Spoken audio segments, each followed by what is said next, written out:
Jail నుంచి వెళ్ళొచ్చిన ప్రతి ఒక్కరు ముఖ్యమంత్రులు అయిపోతా ఉన్నారు, మినిస్టర్లు అయిపోతున్నారు అని చెప్పేసి ఇదేమన్నా ప్లాన్ ఏమన్నా వర్కౌట్ చేయడానికి వస్తుందని అనుకోవచ్చా ప్రజల్లోకి? అది అన్నిట్లో అదేదో కొంతమందిలో వచ్చింది గానీ అందరూ అట్లా అవుతారు అనుకోవడం కూడా తప్పండి. హ్మ్. నిజంగా కూడా కవిత లాంటి వాళ్ళు రాజకీయాలలోకి వచ్చి తను ఒక ముఖ్యమంత్రి స్థాయిలో ఆ రోజు జయలలిత ఎలా అయితే ఛాలెంజ్ చేసిపోయిందో నేను కూడా మళ్ళా ముఖ్యమంత్రి లాగా వస్తాను అన్న పట్టుదలతో తను చేయాలనుకుంటే ప్రతి ఒక్కరం కూడా స్వాగతిస్తాం. కానీ తను కేవలం తన తండ్రి పైన, తన హరీష్ రావు పైన, కేటీ రావు పైన నేను పగ తీర్చుకోవడానికి నేను రాజకీయాలలోకి వస్తాను, కాబట్టి నేను ప్రజల మనోభావాలను దెబ్బతీస్తాను, ప్రజలను వాడుకుంటానంటే మాత్రం తెలంగాణ ప్రజలు క్షమించరు. అంటే కవిత పార్టీ నుంచి బయటకు వచ్చిన తర్వాత నిన్న ఎమ్మెల్సీ పదవి కూడా రాజీనామా చేసింది. ఎక్కువగా ప్రజల్లో ఉంటున్నట్టుగా అనిపిస్తుంది. బీసీ వాదం ఎత్తుకొని అలాగే పూలే ఫ్రంట్‌తో అలాగే నిరుద్యోగుల పక్షాన పోరాటం చేస్తుంది. అలాగే దీనికి సంబంధించి సింగరేణి కార్మికులతో మద్దతుగా ఉంటుంది. తెలంగాణ ఉద్యమకారులకు అన్యాయం జరిగిందని చెప్పేసి వాళ్ళ పక్షాన కూడా పోరాటం చేస్తుంది. అంటే ఇవన్నీ నిజంగా ప్రజలు నమ్మే ఛాన్స్ ఉందా మరొకసారి మళ్ళీ వాళ్ళ కుటుంబాన్ని? నమ్మమండి. అదొక కంప్లీట్ డ్రామానే. హ్మ్. నువ్వు ఒక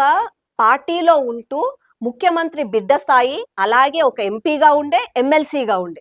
నువ్వు ఆ రోజు నీ కార్యకర్తలకే గాని నీ పార్టీ గురించి నువ్వు మాట్లాడకుండా ఆ రోజు కనిపించని బీసీ వాళ్ళు, బీసీ ప్రజలు, ఆ రోజు కనిపించని కార్మికులు, ఆ రోజు కనిపించని మహిళలు నీకు మొత్తము పదవి పోయిన తర్వాత నీకు మీ ఫాదర్ది మొత్తము కూడా పోయి ఫామ్ హౌస్ లో కూర్చున్న తర్వాత నీకు ఈ రోజు గుర్తుకొస్తుందంటే మాత్రం ప్రజలు నమ్మరు. ఓకే. ఈ విషయం ఇలా ఉంటే